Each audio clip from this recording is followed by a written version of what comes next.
Welcome, welcome, welcome, beautiful human.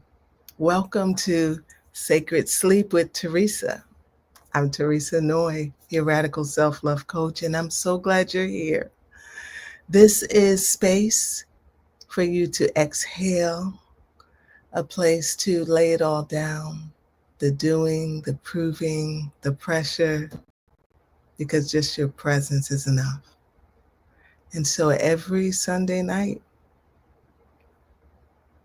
we'll come together and I'll read you a story.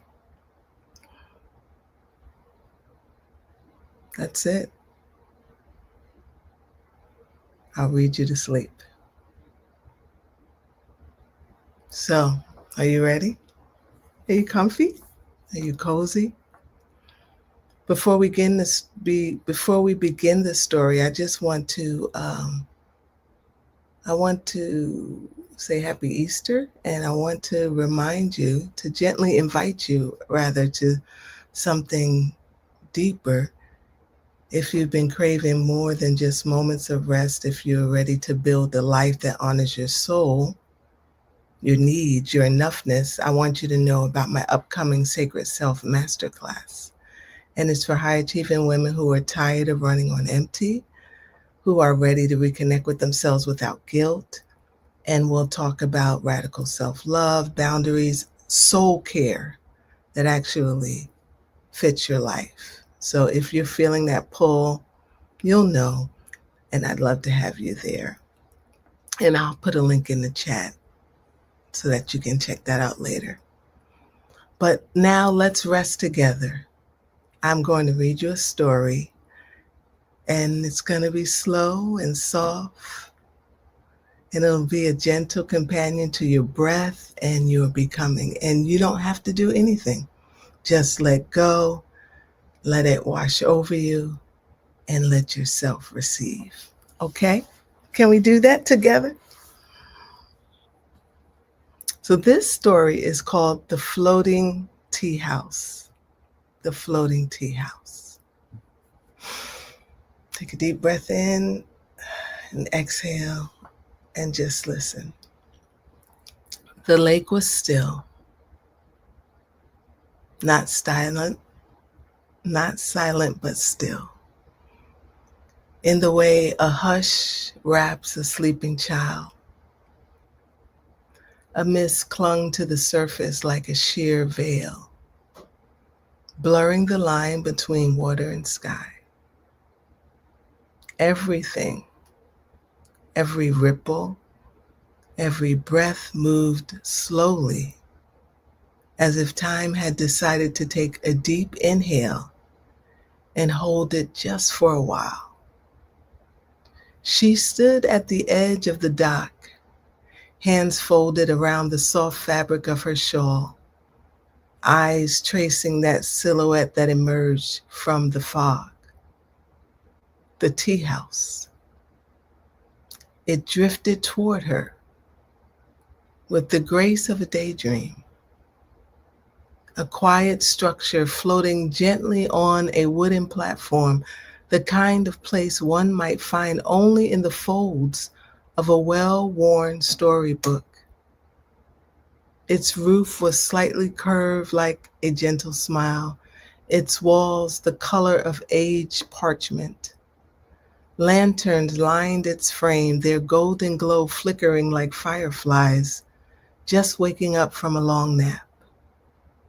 She exhaled slowly, not because she was out of breath, but because her body remembered it could let go. For days, no, weeks, perhaps longer, her life had been a cascade of tasks and timelines, achievements stacked like books on an endless shelf. Even rest had become a performance.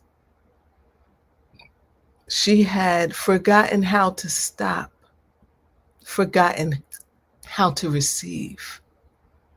But something in the air here, something in the water's calm embrace whispered, you don't have to do anything right now.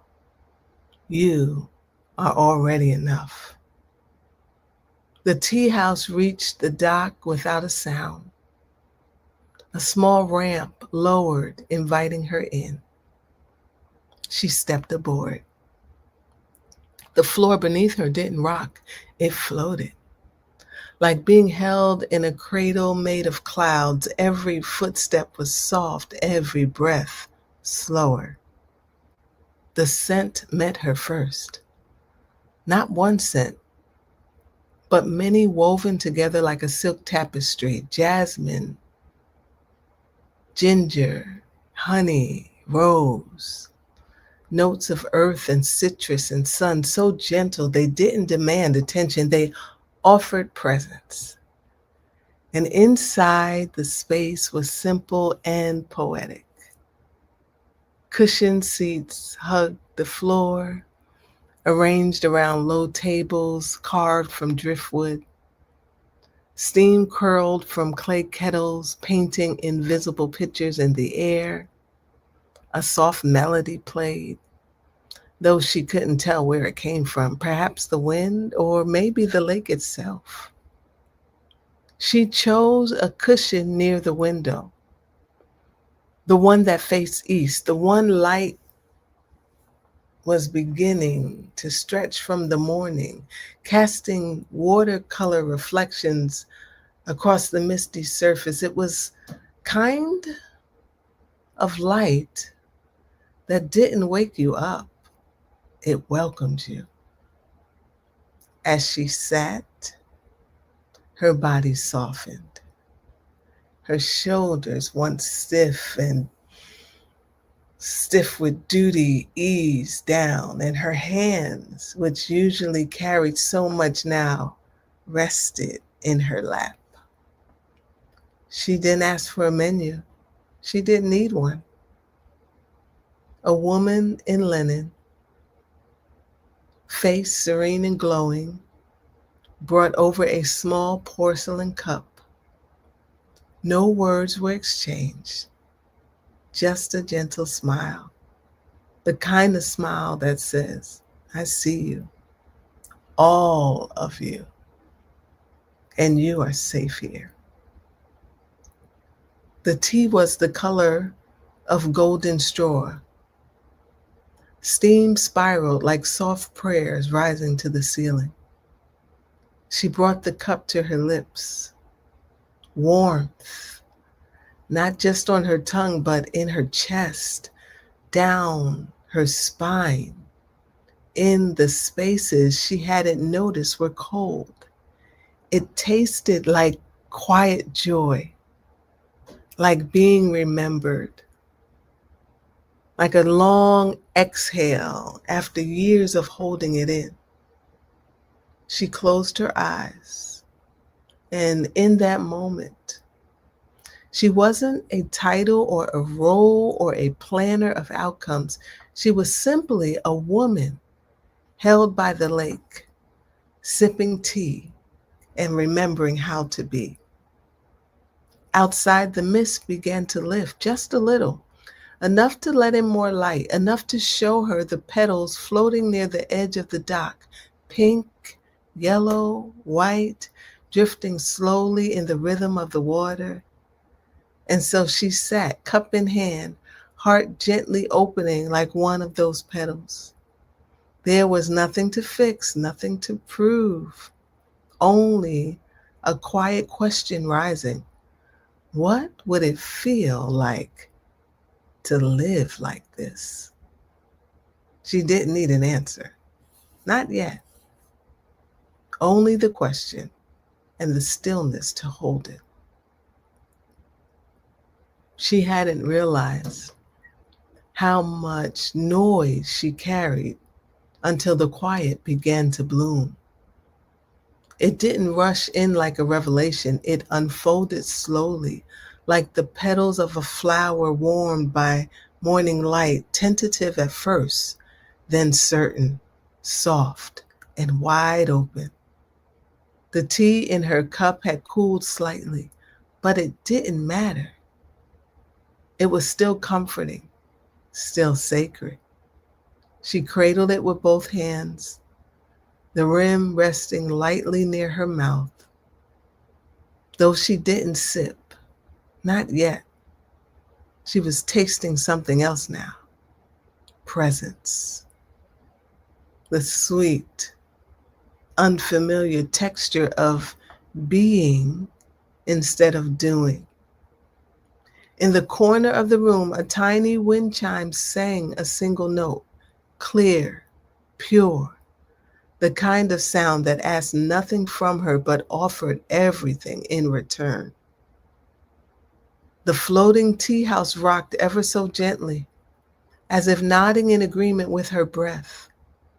Outside, the mist continued to lift in threads, revealing the surrounding lake, silver, smooth, and endless. Ducks glided by, leaving soft ripples that shimmered like silk ribbons behind them.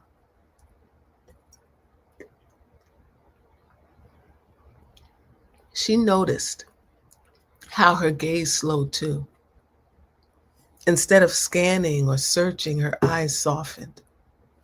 She was seeing for the first time in a long time, not the kind of seeing required to assess, manage, or evaluate, but the kind that simply says, I am here, and so is beauty. There were small bowls on the table near her cushion, each one filled with something lovely and ordinary. Slivers of candied ginger, a pale blue feather, a dried orange slice, its rind curling like the edge of a smile. Nothing extravagant, nothing impressive. But she saw them, and somehow seeing them felt like remembering herself.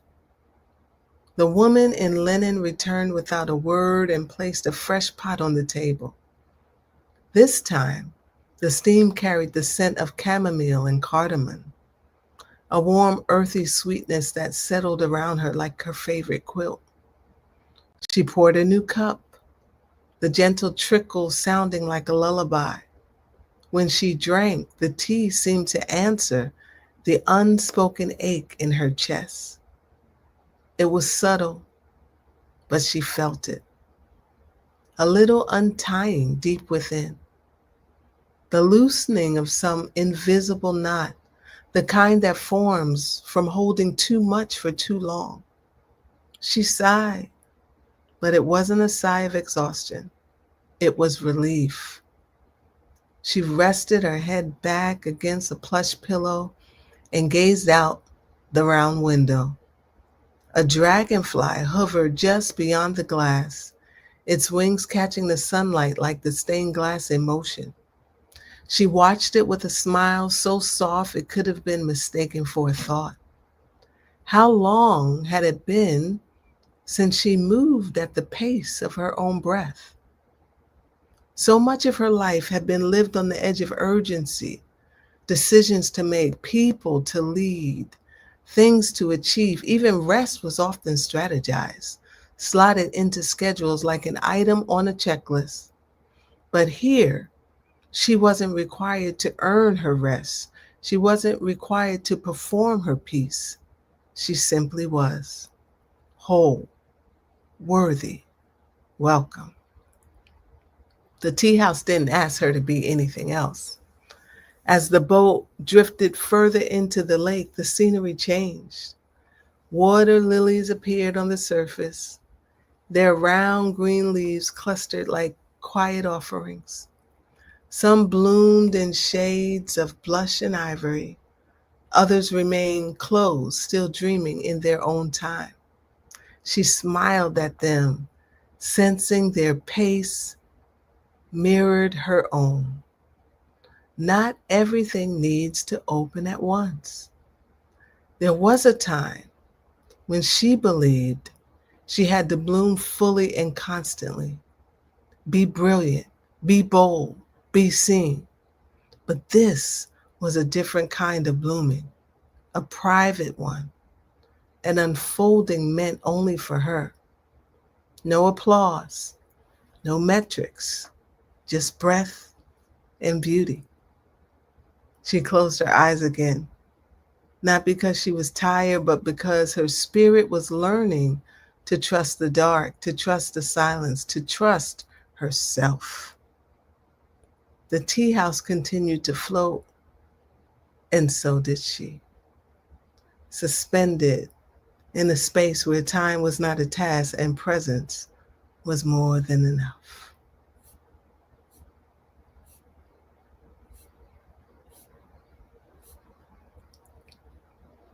The tea house had become part of her now. It was no longer just a place on the water, it was a rhythm, a breath, a quiet companion that moved with her, not beneath her. She couldn't remember the last time she felt this safe without effort, this at peace without needing to explain it to anyone, not even herself.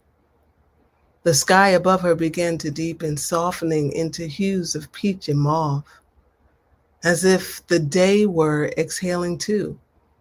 There was no hurry in the light's departure. It simply dimmed like the closing of warm eyes. Even the lake responded in kind, turning from silver to satin dust, each ripple catching what little light remained. She reached for her third cup of tea. This one was different, steeped with rose and elderflower, hints of citrus, a whisper of mint. It tasted like memory and possibility, like something old and something just beginning. With every sip, she could feel her mind releasing another thread of unnecessary thought. Old to-do lists, fragments of conversations, that one sentence she replayed from last week. They all floated up and away like petals on the breeze. She wasn't erasing her life, she was returning to it, but from a different place, a softer place, a more honest one. The woman in linen appeared once again, this time carrying a small woven tray. On it was a smooth stone, round and warm toned, resting beside a brush and a shallow bowl of water. She offered the tray with the same silent grace and placed it on the low table before leaving the room. No instruction, no expectation, just presence. She picked up the brush and dipped it into the water. It was cool and clear, smooth against her fingers. Then gently, she brushed the surface of the stone. Where the brush touched, a dark stroke appeared, visible for only a few breaths before fading. She drew another, then another. Loose lines, shapes, a circle, a wave, a leaf. Each one appeared, then disappeared. No permanence, no perfection, just movement. She smiled.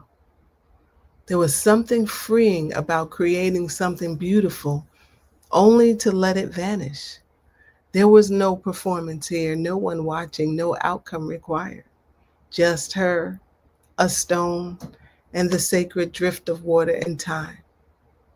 For so long, she had been taught that what mattered was what stayed, what lasted, what proved you had done enough.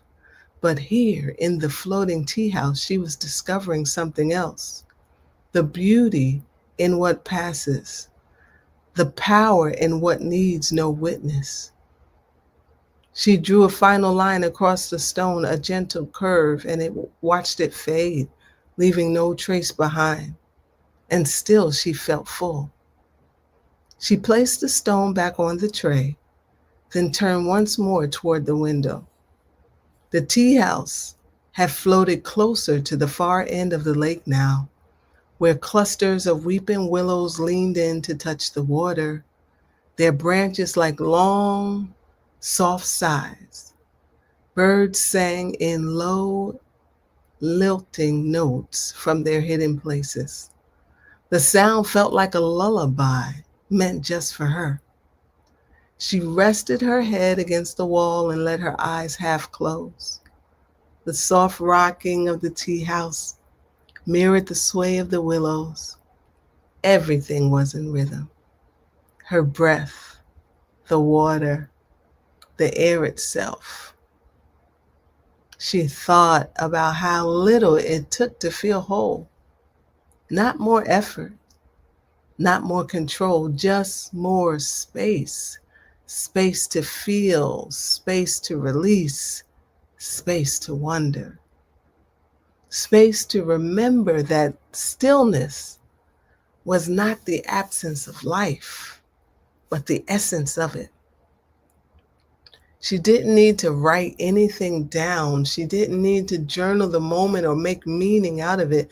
Her body would remember, her spirit already had.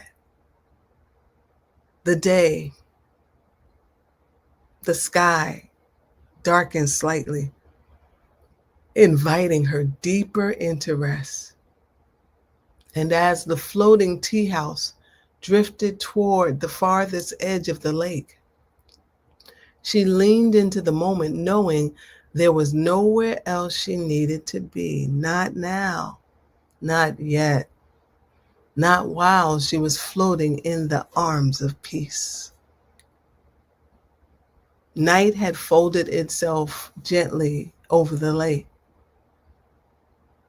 Not suddenly, not with sharp corners, but with grace, like velvet being draped over the day.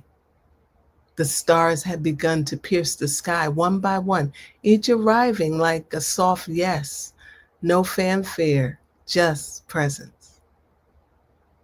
The tea house floated in this darkness like a lantern on water. Inside, everything glowed. Lanterns had been lit, casting golden halos on the wooden beams. The soft chime of bells could still be heard in the distance, random, like the laughter of the wind. And the lake, once a shimmering canvas of light, now whispered a cool, dark ripples, cradling the tea house like a lullaby made of water. She sat curled on the cushion, knees drawn in, shawl wrapped loosely around her shoulders. There was no tea left in her cup, no words left in her mind, just stillness. But it didn't feel like emptiness. It felt like arrival, like she had finally returned to a part of herself she had once misplaced. Not lost, just buried under the noise of being needed, useful, impressive. Here there was no audience, no mirror, no striving, and yet she felt seen by the water, by the tea, by the woman who had appeared and disappeared like a prayer fulfilled. Mostly, though, by herself. She had come aboard carrying the weight of days, lived in high gear. Now she felt as light as breath. No conclusions needed, no answers demanded. Only this deep, wordless knowing. She was different now. Not changed in the way the world measures transformation, but with declarations or resolutions.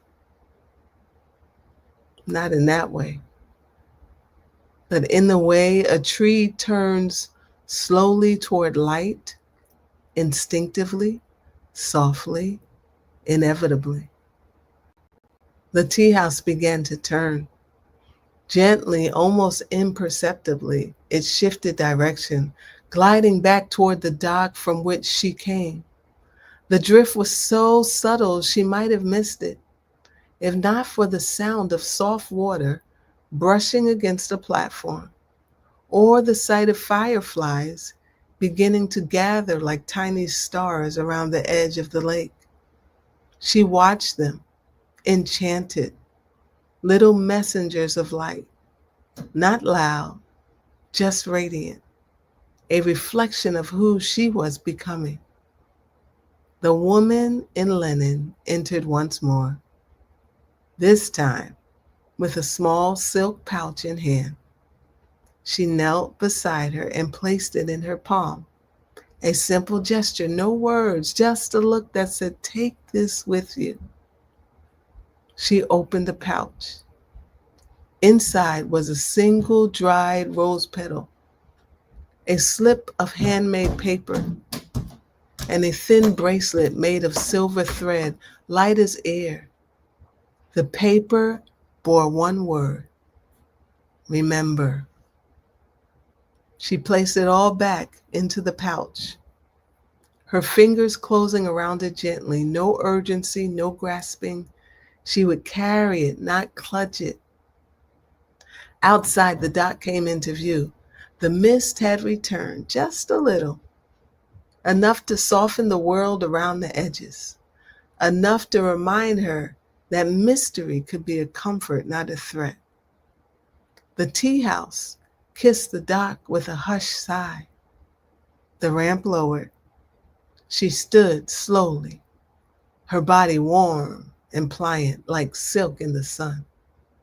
Her feet stepped lightly across the wooden floor like movement. Each one was a blessing, not a burden. At the doorway she paused. She turned one last time toward the space that had held her so tenderly. And she nodded, not in farewell, but in reverence, because the floating tea house was more than a place. It was a rhythm, a ritual, a remembering, a sacred invitation to let the world go quiet so the soul could speak. She stepped off the ramp and onto the dock, not with the feeling of leaving something behind, but with the certainty that she was bringing it with her. The peace, the stillness, the enoughness.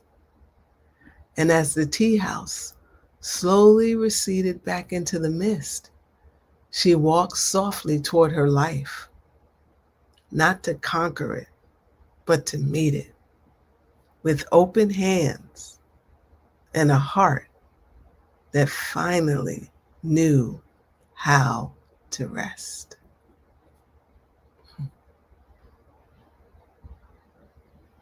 If you're still with me, thank you for letting me be a part of your evening.